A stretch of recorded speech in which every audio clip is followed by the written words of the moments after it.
Yun, sa Kamoto Friends, Kadio, Kasupait. Nag-unbox lang tayo.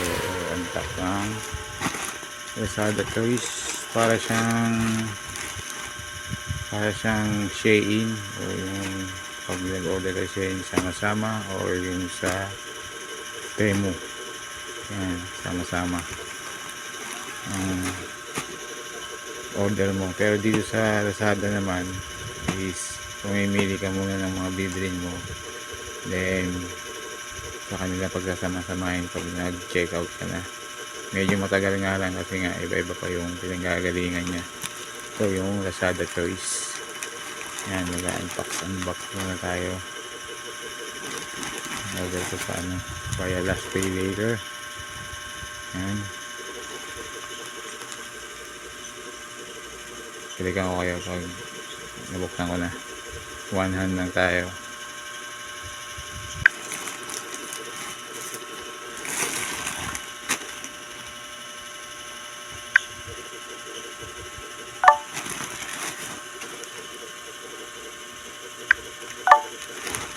Yan yung Lazada Choice. Hindi kaya last pay later to, or binayaran ko online, parang ganun. Sama-sama yan. Iba-ibang seller na nandun na option sa Lazada app na choice yun, or bundle, meron ganun din minsan. Ito yung choice na binili ko, then free shipping to lahat, sama-sama kasi free shipping. Medyo matagal lang, almost 1 week. And disclaimer, I'm not related or sponsored by Lazada, and disclaimer, buy it at your own risk. Yan yung ang destination warehouse, original warehouse, tas original outbound warehouse. Hindi ko alam kung ano to. Hindi malaman. Lazada Toys. Ayan, ito parang ilaw yata to. Ito yata parang trimmer. Ayan, ito yung ilaw yata.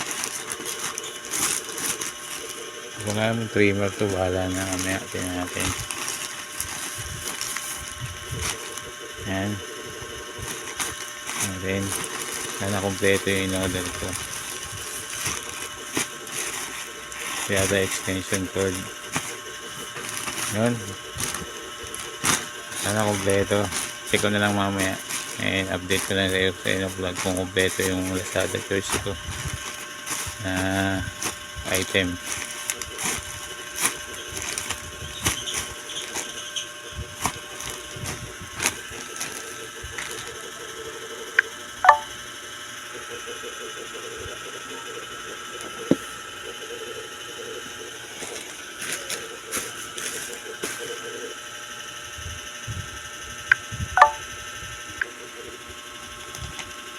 Yan, ito pala yung razor na in-order ko, trimmer. Yan, vintage T9. Sana gumagana din. Kaya lang naman, ako masama. Yan, yan ang langis.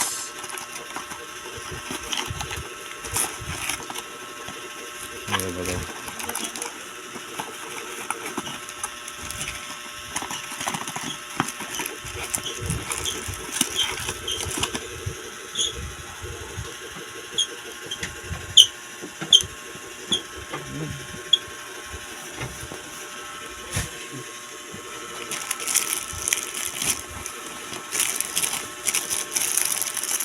Hindi gumagana.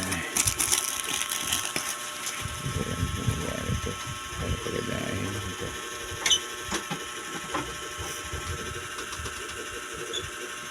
Mag-charge. I-charge muna natin. Ayan. Ayan, yung charge. Umandal yung check natin, balita ko kayo. Parang yun, mayroon pa kasama itong alam ko. Ayan, ngipin. Tingnan natin kung magana charge. Balitaan ko lang din kayo sa end of vlog. Ayan, vintage 9. Ngayon, kailangan muna si recharge. Balitaan ko lang kayo sa end of vlog. And ito naman, post ko uli, update ko lang kayo. At 100 lang tayo, vertical setup tayo ngayon. Ito naman yung extension cable, hopefully 5 meters nga to. Ano lang siya, isang ano lang dulo, sana maganda. Gamitin ko din sa may terrace namin. Pinaram kasi ng father ko yung extension. And hopefully maganda siya.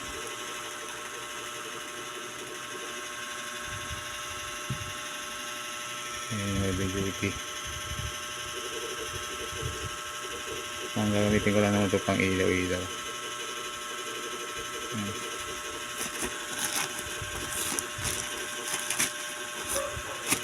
Extension cable, ano lang, yan, isa lang ang dulo.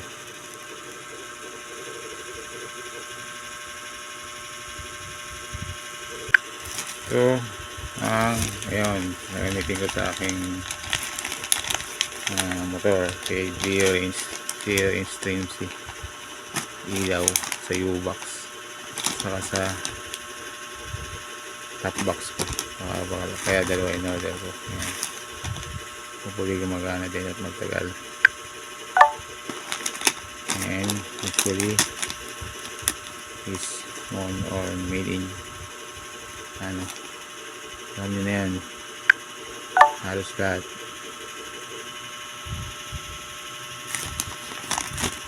Natin kung mabubukan ko lang ng one hand, hindi matagal-tagal na itong video natin. At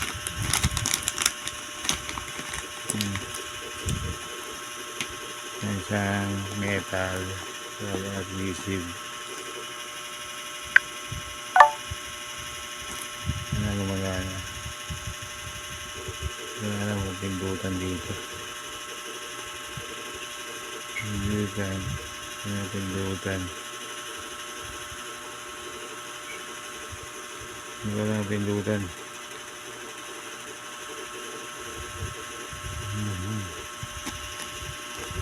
Tingnan kayo. Gumagana naman siya. Ayan. Touch sensitive lang siya. Touch muna natin. May kasama sa metal. So, didikit mo sa U-Box. Ito yung magnet. Kaya tayo.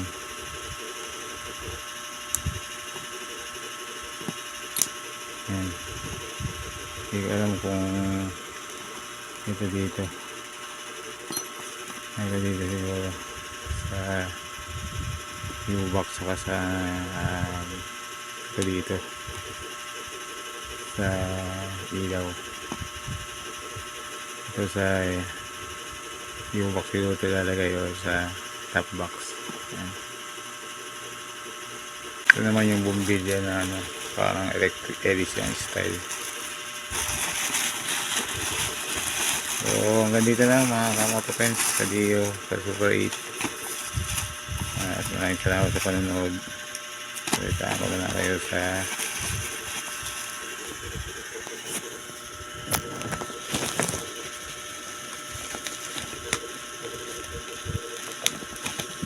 kung gumagana ba ito. Lahat halos na gumagana, kailangan lang ito. Hindi ko lang kayo ma-update ko lang kayo sa extension cord saka sa razor kung after charges gumana ng independently. Ito yung ilaw X 45 watts yan, 3 by 3 pan blade LED bulb yan. Yan naman sa picture. Yan, kita ko kayo kung nagana to kasi wala tayong pan-test. So, picturean ko na lang sa end of vlog. Yan, lalagay ko to sa may garahe.